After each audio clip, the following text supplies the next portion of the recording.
Last month I did a countdown about regular bosses, so it would only stand to reason that I would do a countdown about final bosses as well. And why not? Final bosses are awesome. They test your skills on everything you've learned up until this point, usually wrap up the story really well, and overall stand as a great final moment in the game. Well, when they're good at least. But we're not here to dwell upon the final battles that disappoint, but rather to honor the ones that go above and beyond and succeed in being some of the best final battles I've ever faced. The rules are simple. One per franchise, only games I've played, and obviously, spoiler alert. So if you're worried about spoilers, then why'd you click on this video in the first place? I think you could guess what it was going to be about. So with all that said, let's begin.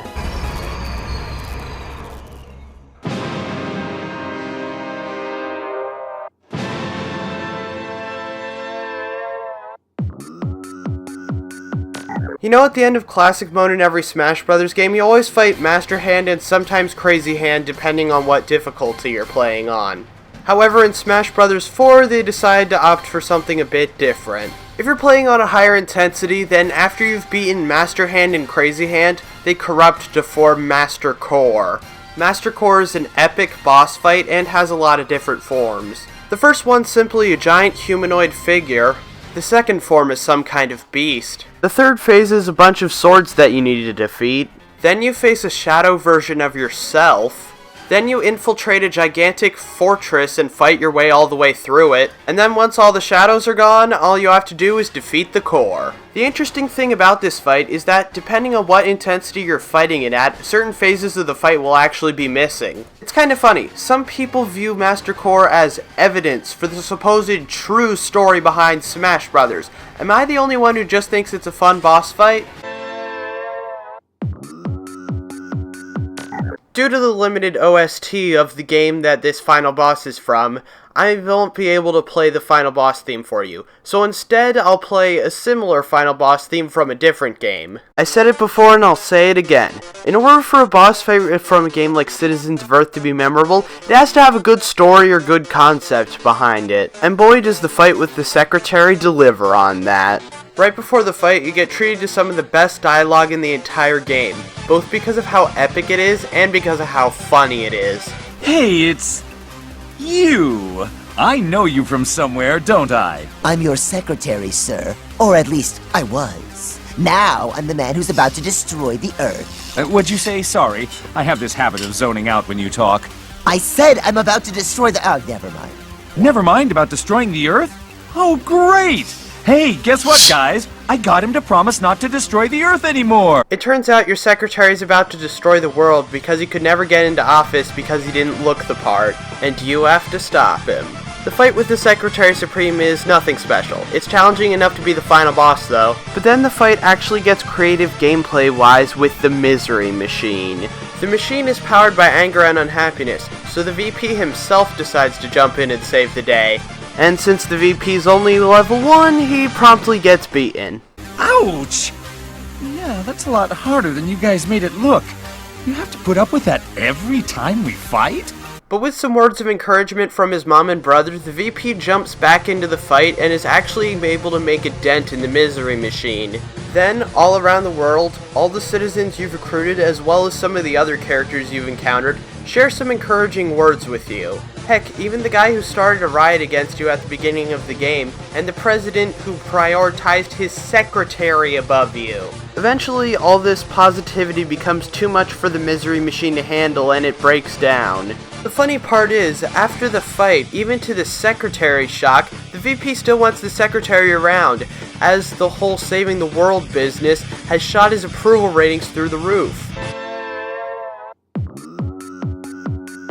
Maybe it's just me, but I think the fight with King Boo in Luigi's Mansion Dark Moon is a lot better than the fight with him in the original. The fight also has a good setup. Basically, King Boo's magic ends up preventing Luigi from getting back to Egad. Then the fight begins. Basically what you want to do is trick King Boo into getting himself hit with a spiked ball by forcing him to stay in place by facing him. Then deplete all his health by sucking him up. Then he'll knock you into some kind of mini mansion and he'll chase you throughout it, but don't worry, there's health pickups and gold in here. Then it goes back to the first phase, but King Boo changes up the terrain on the battlefield a little bit. Then you go through another mini mansion, but this time around you have ice to worry about. Then when you get back to the battlefield, King Boo uses a couple attacks where he shocks every panel except for one. Then the fight proceeds as usual until you've killed him. Overall, this is a final boss that I like to come back to time and time again. Like I said before, Hades is one of my personal favorite villains in any video game, and it would stand to reason that such a great villain would get a great final battle as well. And you would be right, the fight with Hades is truly something to behold. Basically, this fight consists of you fighting Hades in the Great Sacred Treasure, which is essentially a giant mech.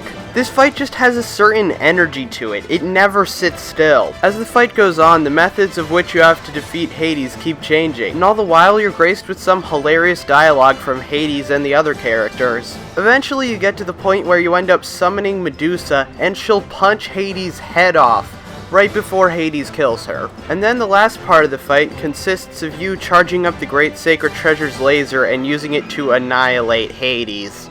Overall, the fight with Hades was very funny and had a lot of variety to it. Okay, the fight with Magalor from Kirby's Return to Dreamland is just plain awesome. First off, it breaks up the usual formula of Kirby final bosses having little to no build-up and sometimes coming right the heck out of nowhere. Magalor is actually a character you've known throughout the entire game. You've been helping him out the entire time, but it turns out he's just been manipulating you to get his hands on the Master Crown. The first phase of the fight has you riding on Landia as you destroy the Lore Star Cutter, which is really ironic when you think about it. The ship that you spent over half the game rebuilding and now you have to destroy it. Then the fight gets real when you have to take down Magalor himself.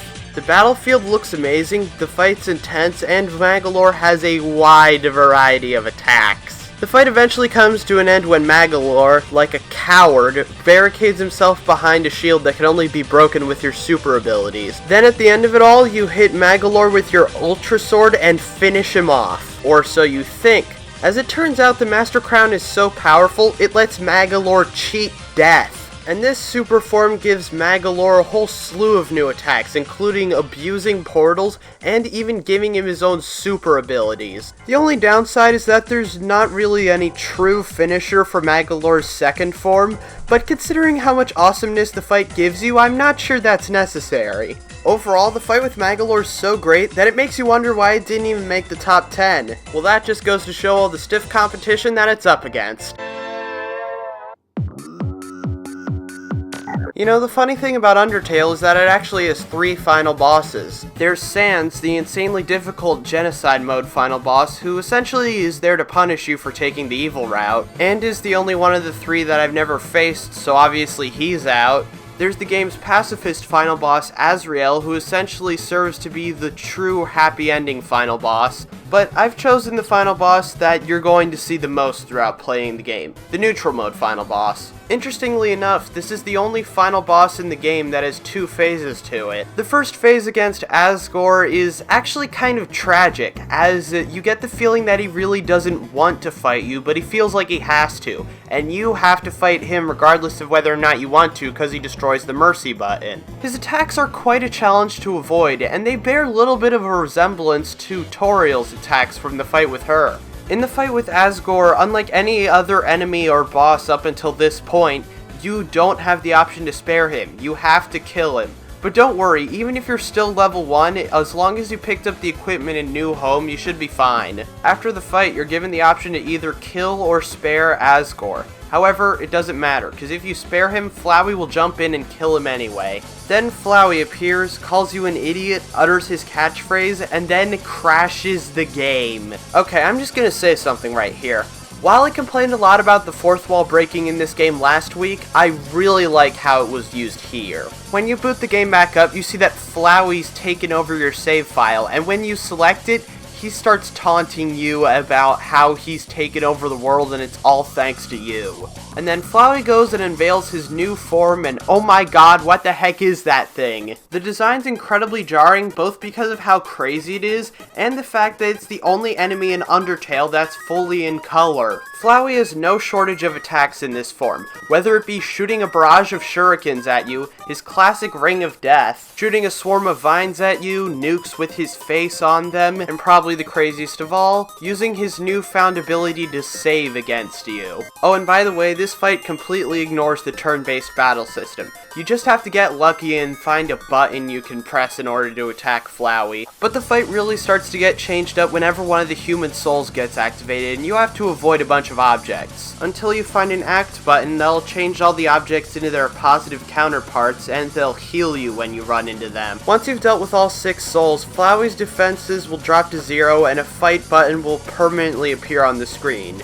So you have to kill him while avoiding his insane barrages of attacks. When you finally get Flowey's health down to 0, he starts freaking out until he cheats and reloads one of his save files and restores himself back to full health. Then he uses his save ability to kill you over and over again, until his supposed final attack heals you and he has no clue what's going on, and his ability to save fails. Then the souls rebel and tear Flowey a new one. Then after the fight, you get the option to either kill or spare Flowey. And if you choose to spare him, at first he points out how stupid of an idea that is. Then he threatens to kill you and everyone you care about. And if you keep trying to spare him, then he starts going through a mental crisis and has no clue why you keep trying to spare him. So yeah, the fight with Omega Flowey was awesome. It had a lot of fourth wall breaking and it was really creative, weird, and fun. Although there is one question I must ask. How is it that when Flowey's one human soul away from becoming a god, he's able to eliminate the turn-based battle system and abuse saving, but when he actually does become a god, he can't? Also, I'm sorry this entry went on so long, I just had a lot to say. Don't worry, the other entries on this list aren't going to be as long as this one. I would have to make this video a 2-parter if they were. You know, a lot of people ask for me to talk about Sonic on this channel, and the thing is, there's only one Sonic game I've played through all the way, and that would be Sonic Colors. And seeing as I'm talking about it now, I bet you guys can guess what's coming next. At least to me anyway, the fight with the Nega-Wisp Armor is truly something spectacular. The fight itself's actually pretty simple, so it won't take as long to explain as the last entry did. Basically, what you have to do is go up and attack Eggman's machine, and every time you do, you get a wisp following you. As you would imagine, during this fight, you have to avoid Eggman's attacks. And the interesting part is that they're actually weaponized versions of the wisp power-ups you've been using throughout the game. Even down to the same narrator announcing whenever Eggman uses one of his attacks. And when you get all the wisps, you use them to charge up a super homing attack to take down Eggman. Also, one last interesting thing. While I haven't played the other Sonic games, I do know that this is the first 3D Sonic game to actually have Eggman, the series' main villain, as the final boss. Oh yeah, and the music's freaking amazing too. How did I miss that? Make way for the only final boss on this list from a game that I actually Let's Played. Yep, that's right, this is Spongebot Steelpants. So in other words, in this fight, you're fighting a copy of yourself. The method of defeating him is pretty simple, you just have to attack the weak points on his face with your cruise bubble. However, it's not that simple, as you have to avoid his karate moves and battle cry until he becomes open for an attack. However, the really challenging part of this fight is avoiding Robot Plankton's lasers. But what really sells me is the second phase of the fight, where you have to go inside of Robot Spongebob's brain. Is it cheating to put a level as part of a final boss fight? Well, I make the rules here, and I say it's not, so it's not. This level's actually pretty difficult, as there are no checkpoints and minimal health pickups, and you have to deal with both Robot Plankton's lasers and a bunch of different enemies in here. Also, do I even need to mention the insanely epic battle music? My only issue with this boss fight is that stupid newscaster fish that will never shut up! Both infamous boss fights where you dethrone an insane dictator made it onto my lists. Funny how that works out. Before I talk about the actual fight though, I would like to highlight the build up right before it. That's some of the most satisfying moments in the game. You see, in the Infamous games, they have a habit of having the media being against you and twisting all your actions, cause you know, you are infamous in there. And as you make your way to Augustine's tower, the same kind of propaganda starts playing. But unlike Cole, who would just keep his calm, you hear Delsin yelling back, telling her how wrong she is, and it's really satisfying. His past terror sprees have resulted in the deaths of hundreds of loyal DUP guardians and our fellow satellites. It's not a terror spree if I'm saving the innocent and sparing your horde of killers! Now I don't think it's hard to see why I like Delsin more than Cole. But anyway, on to the fight itself.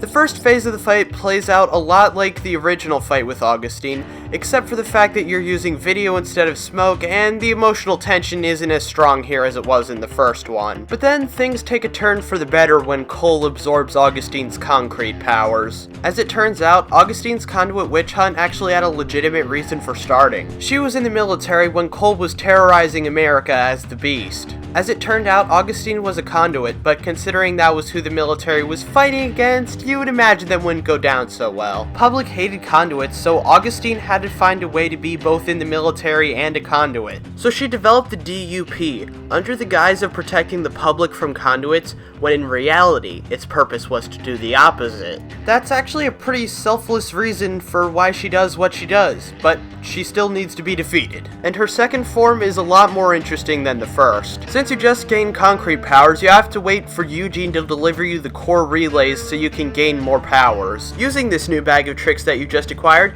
you use your powers to take down Augustine, who's morphed into a giant concrete monster. Now that is a final boss if I've ever seen one. The fight is quite a challenge, but it's a really fun one. Overall, the fight with Augustine had really good story and really good gameplay. I still stand by my statement that Plants vs. Zombies is a way better game than its sequel. While I've only faced one of the boss fights in Plants vs. Zombies 2, and trust me, I don't plan on playing that game ever again, it doesn't match up to the fight against Dr. Zomboss in this game. Right before the fight, you actually get some pretty hilarious dialogue from Crazy Dave as he tries to tell you what Dr. Zomboss's weakness is, but he can't seem to remember it, and by the time he does remember it, he gets kidnapped by a bungee zombie. The fight with Dr. Zomboss plays out just like all the segments in the game where you didn't have to worry about sun, and instead just planted the plants that came up on the conveyor belt. Basically, you have to plant your kernel pults and melon pults to destroy his mech, while you also have to plant jalapenos and ice shrooms to avoid the giant energy balls that he shoots at you. But you can't just focus on Dr. Zomboss's mech alone, as he summons a bunch of zombies in order to do his bidding. His mech is very powerful though. At one point in the fight, he flat out throws a bus at you. The music in this fight's also very good. It's just really epic and nice to listen to while you're pummeling Dr. Zomboss into oblivion. There is one thing that I have to wonder about this fight though. How strong is the main character's roof? Seriously, Dr. Zomboss's mech must weigh tons, yet the roof doesn't show any signs of breaking. If you've seen my top 10 least favorite bosses list last year, then you would know that I am not a fan of the Plasm Wraith. But let me tell you this, I don't hate its concept, I hate its execution. In other words, I like the idea of the fight, but I didn't like the way they went about it, especially considering the fact that they did the idea way better in Pikmin 2. Now I know some of you guys might prefer the Plasm Wraith, but at least to me, the Titan Dweevill is the better final boss. The idea of Dweevills in Pikmin 2 was essentially they were enemies that would pick up items and carry them away, and you would have to kill them to get the item, and sometimes you wanted to do that because sometimes it was a treasure. Also, you always wanted to use a specific kind of Pikmin because each one used a certain element to their advantage. The Titan Dweevill combines both of those aspects. Basically, the Titan Dweevill carries around 4 treasures that are also weapons that it uses against the Pikmin. You've got the Flare Cannon that spits fire in an admittedly short range. There's the Comedy Bomb, which spits out streams of poison that circle around and extend to the edges of the battlefield. There's the Monster Pump that shoots out bubbles of water randomly and can hit a Pikmin anywhere in the room. Last and most dangerous, you've got the Shock Therapist. What's so dangerous about it? Well, it shoots electricity, and in Pikmin 2, electricity is insta-kill. So yeah, this boss combines all 4 elements in the game and uses them as weapons.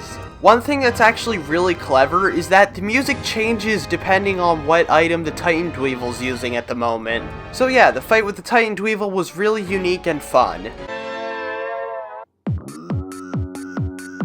You know, for a while people really loved the battle with GLaDOS from the original Portal. For a while it was considered a true classic in terms of final bosses. Then Portal 2 came out and did with the final battle what it did with everything else. Made it bigger and better than the original. So yeah, the fight with Wheatley is freaking awesome. First off, the music's great. One unique part of the fight is the uses of the different gels. You have to use the orange slippery gel and the blue bouncy gel to your advantage in order to beat Wheatley. I think one of the big things that makes this battle better than the fight with GLaDOS is that the battlefield keeps changing. Balconies break, pipes come undone. It adds both to the challenge and the atmosphere, showing how if you don't beat Wheatley, Aperture Science is going to collapse in on itself, so you need to beat him any way you can. Also, Wheatley will keep changing the orientation of his shield so you can't hit him in the same way. You know, if you think about it, this fight is actually the reverse of the fight in the first game.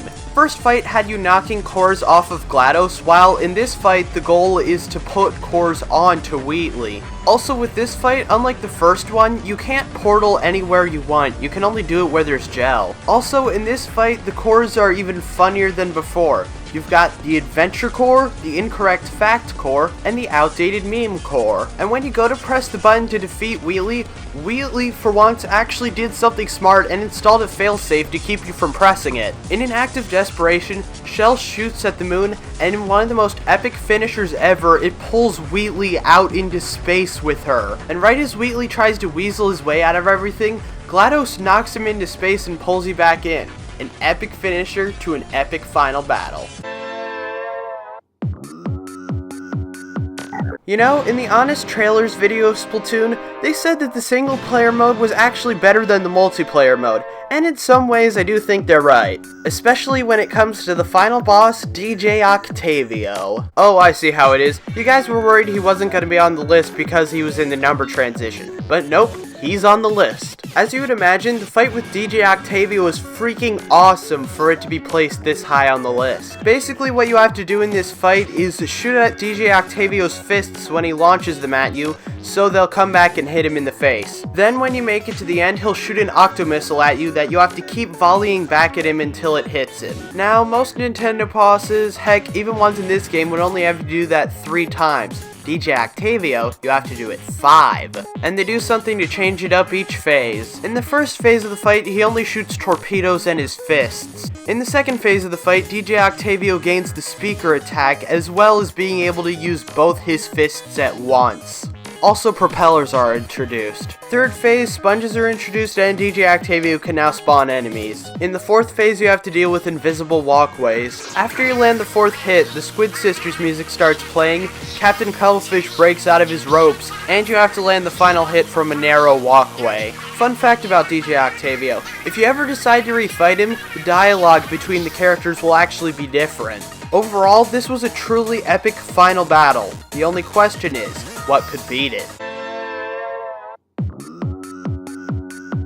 If you've seen my top 10 least favorite bosses list, then you would know I absolutely hate the fight with Comrade Black in the original Blob. But I absolutely love the fight with him in Blob 2. At the beginning of the fight, Comrade Black realizes how small he is, so in order to combat Blob's size, he absorbs some of the color energy in the middle of the battlefield and, needless to say, packs on a couple of pounds. Basically, how each phase of the fight works is that you have to fill in a trail with a certain color and destroy the machines that pop up along the way, and then hack into the center machine at the end of each trail. You have to do 6 of these trails, 1 for each of the colors, thank God not including brown. And along the way, Comrade Black keeps shooting ink at you. Sounds simple, right? Well, it's not. Every time you complete a trail, either Comrade Black will call in more of reinforcements or a new trap will open up.